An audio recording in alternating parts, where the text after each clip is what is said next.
ప్రశ్న వస్తుంది, గురువు గారు మరి నిద్రలో కూడా, గాఢ నిద్రలో కూడా సంకల్ప వికల్పాలు ఉండవు కదా, ఎలాంటి ఆలోచనలు ఉండవు కదా, మరి నిద్ర కూడా మోక్షమేనా? చెప్పండి, నిద్ర మోక్షమా కాదా? చెప్పాలి, చెప్పండి మీరు. కాదు. కాదు. కాదు. ఎందుకు కాదు అంటే అక్కడ ప్రజ్ఞ లేదు. అంటే ఆ స్థితిని, ఆ పరమశాంత స్థితిని తానుగా తన స్వరూపంగా గుర్తించే ప్రజ్ఞ లేదు అక్కడ. అంటే అది లేదంటే అసలు లేదని కాదు, అవ్యక్తంగా ఉంది. కానీ ఇక్కడ ఏమవుతుంది, ఎక్కడ నేను ఇప్పుడు ఇంతకు ఏం చెప్తున్నాను, మోక్ష స్థితి అంటే నిర్వికల్ప మనస్సు యొక్క నిర్వికల్ప స్థితి అని చెప్పాను. అంటే నిద్రకు ఈ నిర్వికల్ప స్థితికి తేడా ఏంటంటే, ఈ నిర్వికల్ప స్థితిలో ఎలాంటి సంకల్ప వికల్పాలు ఉండవు, కానీ చైతన్యం అనేది ఉంటుంది. అంటే సావధానత అనేది ఉంటుంది, ప్యూర్ అవేర్నెస్ అనేది ఉంటుంది. రాసుకోండి పాయింట్ అది. ఈ నిర్వికల్ప స్థితిలో లేదా ఈ నిర్వికల్ప సమాధి స్థితిలో ప్యూర్ అవేర్నెస్ అనేది ఉంటుంది, లేదా శుద్ధ చైతన్యం అనేది ఉంటుంది. అది అనుభవానికి వస్తుంది, దాని స్పర్శ మనకు తగులుతుంది. కాబట్టి అది నిద్రతో సమానం కాదు, అది యోగ నిద్రతో సమానం. చూడండి, కాబట్టి యోగ నిద్ర అంటే అది మెలకువ కాదు, నిద్ర కాదు. మీకు ఈ స్థితిని మీకు అర్థమయ్యేలా చెప్పాలంటే, ప్రతిరోజు మీకు ఈ స్థితి కొన్ని సెకండ్లు మాత్రమే అనుభవంలోకి వస్తూ ఉంటుంది, పోతూ ఉంటుంది. ఎప్పుడు చెప్పండి, ఎప్పుడు వస్తుంది? పాత వాళ్ళకి చెప్పాను నేను. మీరు నిద్ర నుండి లేవగానే. కరెక్ట్ అండి. మీరు ఈ రోజుల్లో ఆ భాగ్యం కూడా లేకుండా పోతుందిలేండి. ఎందుకంటే ఈ సెల్ ఫోన్ ఎప్పుడైతే వచ్చిందో అయిపోయింది, అన్నీ ఇంకా దూరం అయిపోతున్నాయి. ఈ రోజుల్లో చూడండి, నిద్ర నుండి లేవగానే మొదట వెంటనే గుర్తొచ్చేది సెల్ ఫోను, ఇంకా వెంటనే ఈ యాప్స్ ఆ యాప్స్. కానీ చూడండి, ఈ సెల్ ఫోన్స్ రాకముందు మనిషి ఏ విధంగా లేచేవాడంటే, నిద్ర నుండి మనిషి లేచిన తర్వాత ఒక మత్తు లాంటి స్థితి ఉండేది. మీ అందరికీ అనుభవమే. నిద్ర నుండి లేచిన తర్వాత ఒక మత్తు లాంటి స్థితి అనేది మీరు అనుభవించారా లేదా? చెప్పండి. కొద్దిసేపు ఉంటుంది అది, ఒక మత్తు లాంటి స్థితి. అలా అని చెప్పి అది నిద్ర కాదు, మెలకువ కాదు. చెప్పండి, ఎవరైనా అనుభవించారా ఇలాంటి స్థితిని? చెప్పండి. ఒక్కసారి అనుభవించామండి, ఒకే ఒక్కసారి. ఏమిటి మేడం మీరు ఒకే ఒక్కసారి అంటున్నారు? అదే అంటే మీరు చెప్పినట్టు లేంగానే సెల్ ఫోన్ లో గుర్తొస్తాయి, కానీ కాదు మేడం. అంటే రోజు నిద్ర లేవగానే అనిపిస్తుంటుంది. ఒక్క నిమిషం అమ్మా, ఒక్క నిమిషం అండి.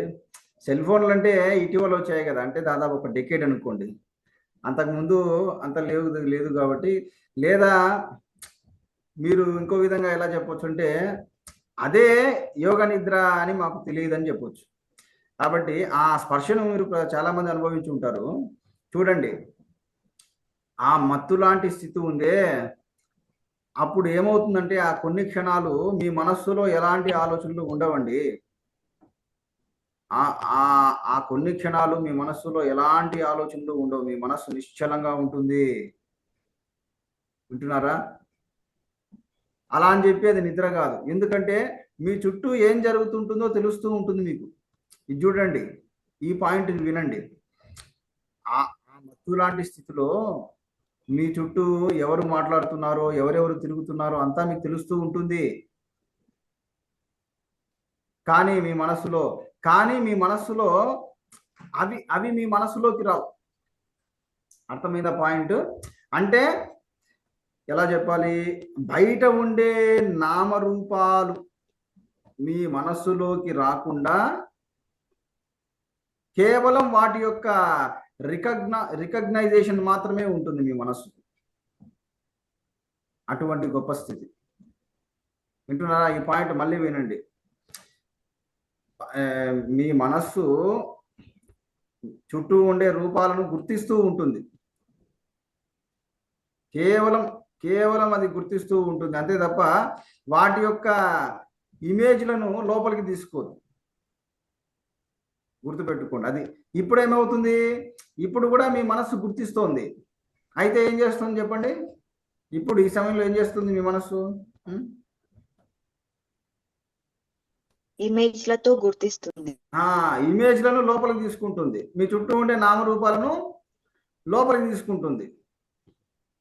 అర్థమైందా తేడా? ఇప్పుడున్న ఈ జాగ్రత్త స్థితికి ఆ స్థితికి తేడా. గుర్తింపు అబ్జర్వేషన్ అనేది ఇప్పుడు ఈ జాగ్రత్త అవస్థలో ఉంటూ ఉంది మనస్సుకు, ఆ యోగ నిద్రావస్థలో సమాధి స్థితిలో ఉంటూ ఉంది. అయితే తేడా ఎక్కడ వస్తుంది అంటే ఇక్కడ నామరూపాలను లోపలికి తీసుకుంటుంది, అక్కడ తీసుకోదు. అందుకనే అది ప్యూర్గా ఉంటుంది. అందుకే అక్కడ ఉండేది ప్యూర్ అవేర్నెస్, ఇక్కడ ఉండేది ఇంప్యూర్ అవేర్నెస్. అది తేడా. ఇక్కడ ఉండేది మలిన చైతన్యము, అక్కడ ఉండేది శుద్ధ చైతన్యం. అది సరే. ఇప్పుడు ఎక్కడున్నా ఏ పాయింట్ దగ్గర నుంచి వచ్చాము ఇక్కడికి మనం?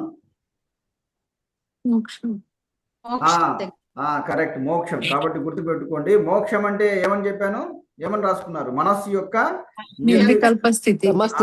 మనసు యొక్క నిర్వికల్ప స్థితి. నిర్వికల్ప స్థితి అనేది అది నిద్రాస్థితి కాదు, అది యోగ నిద్రాస్థితి. Pure awareness. ప్యూర్ అవేర్నెస్ లేదా యోగ నిద్రాస్థితి. ఈ స్థితిని చేరుకోవడానికి ఎంతో మంది ఎన్నో రకాలుగా సాధనలు చేస్తున్నారు. కానీ అతి కొద్ది మంది మాత్రమే ఆ నిర్వికల్ప సమాధి స్థితిని ఉన్నది ఉన్నట్లుగా అనుభవానికి తెచ్చుకుంటున్నారు. ఈ పాయింట్ కూడా వినండి. ఈ రోజుల్లో ఎంతో మంది ఎవరికి వాళ్ళు బోర్డులు ఓపెన్ చేస్తున్నారు, లేదా ఏమని చెప్తారు వాళ్ళను, కల్ట్ను ఓపెన్ చేస్తున్నారు.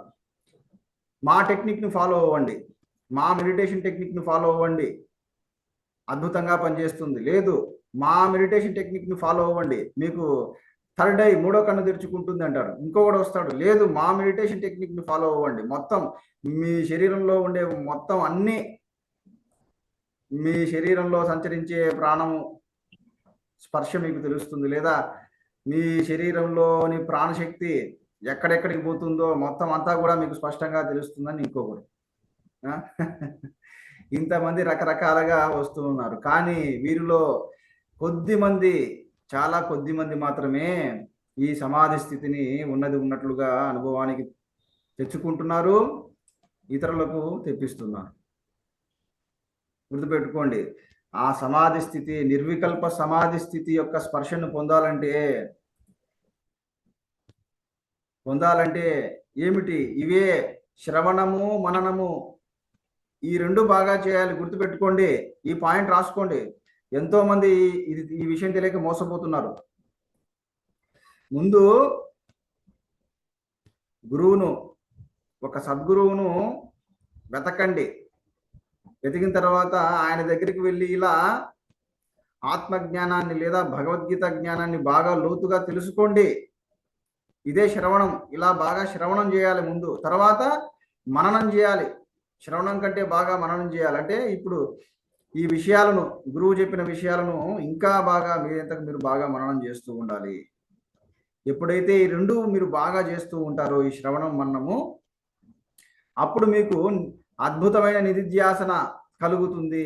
అంటే మీ మనస్సు అప్రయత్నంగా నిశ్చలమైపోతుంది, మీ మనస్సు అప్రయత్నంగా సైలెంట్ అయిపోతుంది. అది నిధిధ్యాసన అంటే అర్థం ఏమిటంటే మీ ప్రయత్నం లేకుండానే మీ మనస్సు సైలెంట్ అయిపోవడం, ఎటువంటి ఆలోచనలు లేకుండా, ఎలాంటి సంకల్ప వికల్పాలు లేకుండా మీ మనస్సు పరమశాంత స్థితిలో ఉండడం, అది నిధిధ్యాసన. అప్పుడు ఏమవుతుంది, మీలో ఉండే అవేర్నెస్ అనేది వ్యాపిస్తుంది. అప్పుడు మీలో ప్యూర్ అవేర్నెస్ అనేది పైకి వస్తుంది. అలాంటి ప్యూర్ అవేర్నెస్ లో మీరు స్థిరంగా అలా ఉంటూ ఉండగా అప్పుడు మీకు ఆ నిర్వికల్ప సమాధి స్థితి, దాని యొక్క స్పర్శ తగులుతుంది. చూడండి అయ్యా, ఇది ప్రాసెస్, ఇది వేదశాస్త్ర ప్రమాణం. అంతే తప్ప ఏదో నేను మంత్రం చెబుతాను, ఆ మంత్రం ద్వారా పట్టుకుంటాను, లేకపోతే నేను ఒక టెక్నిక్ చెప్తాను, అలా చేయండినో, మీరు ఇంకా ఎన్ని విధాలుగా ప్రయత్నం చేసినా మీరు ఆ సమాధి స్థితిని, దాని స్పర్శను పొందలేరు. చెప్పండి ఇప్పుడు ఏమిటి మార్గము? ఆ నిర్వికల్ప సమాధి స్థితిని పట్టుకోవడానికి ఏది మార్గము చెప్పండి? శ్రవణము, మననము, నిత్యాసన. నిధిధ్యాసన. శ్రవణము, మననము, నిధిధ్యాసన. 3 రాసుకోండి. శ్రవణ, మనన, నిధిధ్యాసనలు. ఇవి తప్పకుండా చేస్తూ ఉండాలి. ఆ మధ్య ఎవరో చెప్పారండి, ఆ మధ్య ఎవరో నాకు చెప్పారు, ఒక వ్యక్తి, అతడికి తన ఫ్రెండ్ చెప్పాడంట. ఏమని చెప్పాడంట? ఎందుకురా ఊరికే భగవద్గీత చదువుతావు, లేదా ఉపనిషత్తులు చదువుతావు, అవన్నీ అవసరం లేదు, వేస్ట్ రా. ఆ పుస్తకాలన్నీ పక్కన పడి కళ్ళు మూసుకొని అలా ధ్యానం చేస్తూ ఉండు. ఏదో ఒక దాని మీద నీ మనసు నిలుపు. మంత్రం మీదనో, శ్వాస మీదనో, లేదా దీపం మీదనో నీ మనసు నిలుపు. అలా నిలిపి నువ్వు ధ్యానం చేస్తూ ఉండు, అంతే. అలా చేసుకుంటూ పో, అంతే. నీకు ఆత్మ సాక్షాత్కారం అవుతుంది, లేదా నీకు పరమాత్మ సాక్షాత్కరిస్తాడని చెప్పాడంట. చూడండి. భగవద్గీత అవసరం లేదు, ఉపనిషత్తులు అవసరం లేదు, అసలు ఈ శాస్త్రాలే అవసరం లేదు. కళ్ళు మూసుకొని కూర్చో, అయిపోయింది. నీ లోపల ఉండే దేవుడు నీకు కనిపిస్తాడని చెప్పాడంట. చూడండి, అలాంటి వాళ్ళ మాటలే నమ్ముతారు. చెప్పండి, ఎందుకని నమ్ముతారు? చెప్పాలి. అలాంటి వాళ్ళ మాటలు నమ్ముతున్నారు, ఎందుకని నమ్ముతున్నారు? చెప్తే మీకు కొంచెం మేధస్సు ఉన్నట్లే. Easy to follow. అది ఈజీ సూక్ష్మంలో మోక్షం కాదండి. ఆయన ఏం చెప్తున్నాడు? ఇవన్నీ అవసరం లేదు. భగవద్గీత, ఉపనిషత్తులు, విష్ణు సహస్రనామాలు ఏమిటి ఇవన్నీ అవసరం లేదు, పక్కన పడేయండి. కళ్ళు మూసి చూడండి. అప్పుడు ఓహో, అందుకనేనండి మనిషి రాను రాను బద్ధకస్తుడైపోతున్నాడు. ఈ కలియుగంలో అన్ని ఇన్స్టెంట్ ఫుడ్కి అలవాటు పడి అన్ని కూడా ఇన్స్టెంట్గా తొందరగా కావాలనుకుంటున్నాడు. అందుకే అలాంటి వాళ్ళ మాటలే రుచికరంగా ఉంటాయి, అలాంటి వాళ్ళ మాటలే విని మోసపోతున్నారు. గుర్తుపెట్టుకోండి. అసలు మీరు దేవుడు అంటే ఎవరో తెలుసుకోకుండా, పరమాత్మ అంటే ఏమిటో అర్థం తెలుసుకోకుండా, ఆత్మ అంటే ఏమిటో అర్థం తెలుసుకోకుండా, ఇవేవి గురువు ద్వారా తెలుసుకోకుండా కేవలం కళ్ళు మూసుకుని కూర్చుంటే ఏమొస్తుంది చెప్పండి? ఏమొస్తుంది మీకు? కనీసం ఏ మాత్రం కామన్ సెన్స్ ఉన్నా అలాంటి వాళ్ళ మాటలు నమ్మరు. మీకు ఏదైనా ఒక వస్తువు యొక్క జ్ఞానం కలగాలంటే ఎప్పుడు కలుగుతుంది? మీరు బైక్ నడపాలనుకున్నప్పుడు దానికి సంబంధించిన థియరీ నాలెడ్జ్ కొద్దిగా ఉండాలా లేదా? చెప్పండి, ఉండాలా లేదా థియరీ నాలెడ్జ్? మరి మామూలు వస్తువు విషయంలోనే ఇలా ఉంటే మరి అది పరమ వస్తువు, అది పరమార్థమైన వస్తువు. మరి అలాంటి ఆ పరమార్థాన్ని, ఆ పరమస్వరూపాన్ని మీరు సాక్షాత్కరింపజేసుకోవాలంటే ఇంకా దాని గురించి ఎంతగా తెలుసుకోవాలి మీరు?